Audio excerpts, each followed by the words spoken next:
Dia tahang ni betul ke nak jual geng kami? Geng kami tak pakai seluar, geng kami pakai kain. Kan. Kan?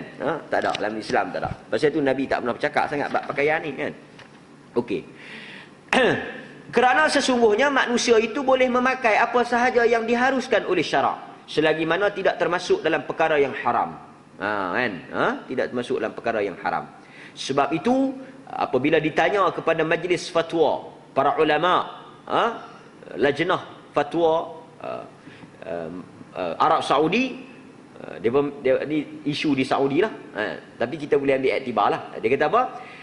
Qaul masyayikhina al-kiram, para ulama memberikan satu pandangan memakai serban. Ini tentang isu pemakaian serban. Ni siapa jawab ni? Ulama-ulama di Mekah dan Madinah. Ulama-ulama Mekah dan Madinah dia berjawab macam mana? Dia berkata memakai serban minal adat. Minal adat. Ulama-ulama di Mekah dan Madinah, lajnah fatwa Saudi yang dianggotai oleh ulama-ulama besar dunia, bukan ulama-ulama besar Saudi, dunia. Apa yang mereka sebut? Memakai serban, labisal imamah minal adat walaysa minal ibadat. Walaysa minal ibadat. Wa innama labisaha an-nabiyyu li'annaha kanat min libasi qaumih. Apa jawapan dia? Memakai serban merupakan adat, dia bukan ibadat. Nabi memakainya kerana pakaian itu merupakan pakaian kaumnya. Dan tidak ada hadis yang menerangkan tentang keutamaan memakai serban. Dan Nabi SAW juga tidak pernah mewajibkan untuk memakainya. Sekiranya diwajibkan, tentulah ada hadis yang kata mesti pakai, tapi tak ada. Tapi Nabi pakai. Dia pakai dengan dia wajibkan lain. Macam ada benda yang dia tak makan tapi dia tak haramkan. Ada juga yang dia pakai tapi dia tak suruh. Ini kena faham. Di antara dia buat dengan dia suruh buat lain. Dia buat lain, dia suruh buat lain. Kan? Nampak? Dan dia kata apa? Fal masyru'. Ni yang disuruh oleh agama lil insan, kepada manusia, apa dia? An yalbisa ma tayassara lah. Apa yang disyariatkan, disuruh oleh agama kepada manusia untuk memakai sesuatu yang matayassaralah, yang mudah dan selesa dia pakai. Itu agama suruh.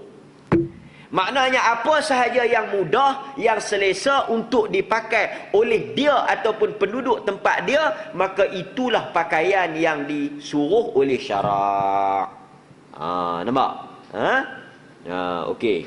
Tetapi sekiranya kita memakai itu dengan niat sunnah, niat untuk mengikuti Nabi, niat isu lain. Bila kita pakai dengan niat lain, tapi pemakaian itu sendiri hanyalah termasuk dalam adat. Ni bila kita sebut serban, termasuklah lebay, kepiah apa semua ni. Tapi pasal apa kita pakai? Sebab kita pakai. Pasal kita pakai lebay, serban, songkok apa semua? Kerana satu, ia merupakan pakaian orang-orang saleh.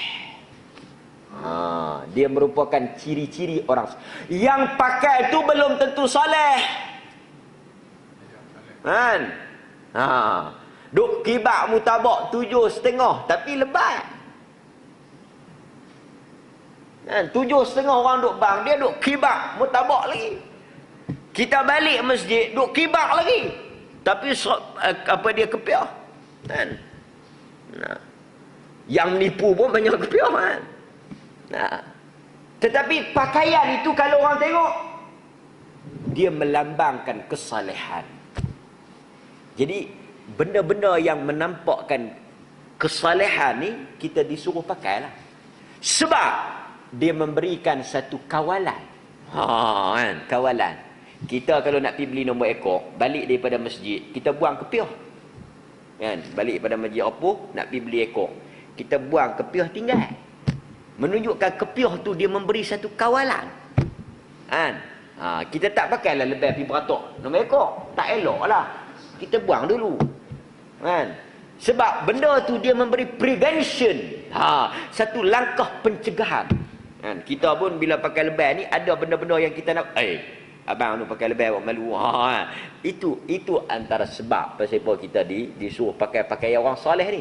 Dia mendidik kita untuk cuba walaupun tidak menjadi orang soleh, tapi cuba untuk menghampiri orang salih. Sebagaimana kata Al-Imam Syafi'i, walastu salihan. Tawaduk. Imam Syafi'i seorang yang tawaduk, imam jalil, besar, ilmu hebat. Dia kata apa? Walastu salihan. Teradia, dia kata sesungguhnya aku bukanlah orang salih. Kalau dia tak orang salih lagi, tak tahu kita.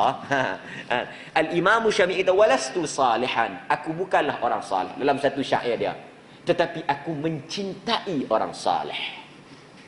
Dia kata, aku ni walastu salihan, bukan orang salih, tapi aku mencintai orang salih. Aku cuba untuk menjadi orang salih. Kita pun kalau tidaklah betul-betul salih, kita cuba untuk menjadi orang salih. Kebiasaan orang salih, kebiasaan orang agama, kebiasaan orang baik itu kita cuba nak ikut. Kan? Itu sedikit sebanyak yang kita boleh belajar. Kita nampak konsep serban. Tidak perlu berlaku pertikaian, tak perlu berlaku orang kata apa, tuduh menuduh siapa yang lebih sunnah, siapa yang lebih baik, siapa yang lebih kuat agamanya berdasarkan pada pemakaian. Tak. Kerana pakaian tidak melambangkan iman. Pakaian ni tak melambangkan iman. Tak boleh kita kata orang yang berjubah itu iman dia lebih daripada orang yang pakai baju biasa. Tak boleh. Dari sudut iman kita tak boleh hukum dengan pakaian. Tetapi iman berdasarkan amalan. Kan?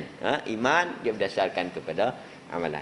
Jadi wallahu ta'ala alam. Tetapi kita galakkan untuk tentang pakaian yang saleh, pakaian yang baik, jubah, baju Melayu. Sebab apa? Sebab inilah pakaian orang-orang yang dekat ataupun pakaian orang yang hampir dengan Allah Subhanahu wa ta'ala. Kita nak contoh siapa lagi?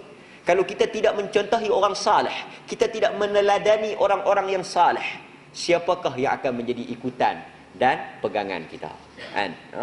Ini adalah satu reason, alasan kenapa kita galakkan pemakaian serban, kita suka pakai kepiah, kita suka pakai jubah.